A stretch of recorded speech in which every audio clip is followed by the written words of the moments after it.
Assalamualaikum warahmatullahi wabarakatuh. Waalaikumsalam. Kami dari kelompok 6 bakal ngepresentasiin tentang jual beli data pribadi masyarakat Indonesia. Saya beranggotakan Picardo, Amunangan Purba. Saya Tegar Gafra. Hmm. Dan next.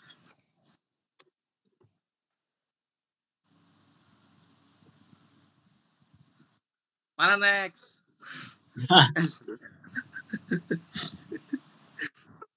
Oke. Jadi di sini saya akan ngejelasin ya, secara singkat saja tentang latar belakang. Jadi fokus utamanya itu bagaimana cara kita menyampaikan kontras antara pertumbuhan ekonomi digital dengan cepat dan lemahnya itu di keamanan sistem. Jadi secara rinci aja, jadi di balik tadi itu semua itu ada kerapuhan di balik akselerasi digital. Jadi buka dengan premis bahwa Indonesia sedang mengalami lonjakan ekonomi digital yang luar biasa diproyeksikan menembus sampai 130 miliar dolar. Banyak banget. Namun ada bom waktu di baliknya. Kecepatan adopsi teknologi itu ini tidak diimbangi dengan kematangan tata kelola TI dan ke sistem keamanan yang kuat. Dan ada juga komoditas ilegal. Nah, yang menyebabkan dampak dari ketimpangan tersebut adalah data pribadi kita seperti nama, nik, dan alamat. Jadi data-data kita tadi itu bukan sekedar privasi, melainkan sudah bergeser fungsi menjadi komoditas ilegal yang diperjualbelikan secara bebas dark web akibat lemahnya kontrol penggunaan data. Oke, next. Nah, di masalah utama ini kita fokus utama kita itu membedah jenis data yang paling rawan beserta akar penyebab mengapa kebocoran ini bisa terjadi. Jadi di sini kita bisa lihat di layar ada 4 pilar. Yang pertama itu ada nama lengkap dan nik. Yang kedua itu nomor telepon aktif, alamat domisili. Bener ya? Ya. Dan data keluarga kayak kartu keluarga contohnya. Jadi di 4 pilar data ini itu dijelaskan bahwa ancaman terbesar itu ada pada data yang sifatnya statis atau nggak bisa dirubah. Jadi kalau misalnya password bocor, itu kita bisa ganti. Tapi kalau misalnya 4 pilar ini bocor, tapi dampaknya seumur hidup. Nah, akar masalahnya itu apa aja sih? Nah, kita bakal ngejelasin nih. Ada 3. Yang pertama itu ada shadow IT. Jadi banyak instansi itu kayak tim yang menggunakan sistem luar atau aplikasi pihak ketiga. Jadi tanpa izin dan pengawasan resmi dari divisi IT. Jadi mereka itu kayak semacam pakai aplikasi scam gitu lah buat ngemanipulasi data. Yang kedua itu ada weak inskripsi atau atau apa ya? Itu jadi kayak semacam data-data sensitif tadi itu seringkali disimpan dalam bentuk teks biasa atau plain text tanpa inskripsi yang kuat sehingga mudah dibaca saat diretas. Nah, dan yang terakhir ada social engineering, manipulasi psikologis terhadap manusia, misalkan kayak phishing, telepon telepon untuk mendapatkan akses masuk ke dalam sistem. Nah, next. Nah, masih aku. Oh, oke. Okay. Oke, saya serahkan kepada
Ya, untuk analisis dampak lanjutan, dampak hukum UU PDP, organisasi menghadapi denda administratif hingga 2% dari pendapatan tahunan dan hukuman pidana bagi pengendali data yang lalai. Untuk dampak sosial, erosi total kepercayaan masyarakat, ketakutan untuk berbagi data valid menghambat digitalitas layanan publik yang dan perbankan. Untuk strategi problem solving, ada short term dan medium term, dan juga long term. Untuk short term ada multi-factor authentication, kedua ada password rotation policy, ketiga ada database encryption. Untuk medium term, zero trust architecture, kedua ada SOP management crisis, ketiga ada cyber security awareness training. Untuk long term, pertama ada audit kepatuhan berkala, kedua sertifikasi ISO 27001, ketiga ada implementasi AI forensik. Selanjutnya ada arsitektur perlindungan data. Enkripsi dan klarifikasi. Data diklarifikasikan menjadi publik, terbatas, dan rahasia. Data ini wajib di-hash menggunakan algoritma modern agar tidak terbaca meskipun database bocor. Implementasi data loss prevention untuk memantau transfer data ilegal secara otomatis. Untuk kesimpulannya, berdasarkan seluruh rangkaian analisis komprehensif yang telah dilakukan oleh untuk kasus jual beli data pribadi di Indonesia, dapat ditarik kesimpulan bahwa krisis kebocoran data yang terjadi pemicu utamanya justru berakar dari kelemahan internal tata kelola, kelalaian manusia, absennya kontrol audit cyber yang ketat, serta minimnya komitmen dari para pengumpul data yang nama, NIK, nomor telepon, dan alamat telah terbukti membawa dampak yang buruk yang luar biasa. Keamanan cyber bukanlah sebuah produk sekali beli yang bisa langsung menyelesaikan masalah, melainkan sebuah proses evaluasi, perbaikan, dan pengawasan yang berjalan terus-menerus. Melalui rekomendasi solusi bertahap yang kami tawarkan mulai dari penawaran MFA, enkripsi database, migrasi ke arsitektur Zero Trust, audit kepatuhan rutin, hingga pemanfaatan AI, masa depan diharapkan tata kelola sistem informasi di Indonesia bisa segera berbenah. Mungkin itu saja dari kelompok kita. Sampai sini ada ditanyakan? Nggak ada dong. Enggak ada. Oke, sekian dari presentasi kelompok kami. Jika ada salah kata mohon dimaafkan. Kami akhiri. Assalamualaikum warahmatullahi wabarakatuh. Selamat malam. See you next time.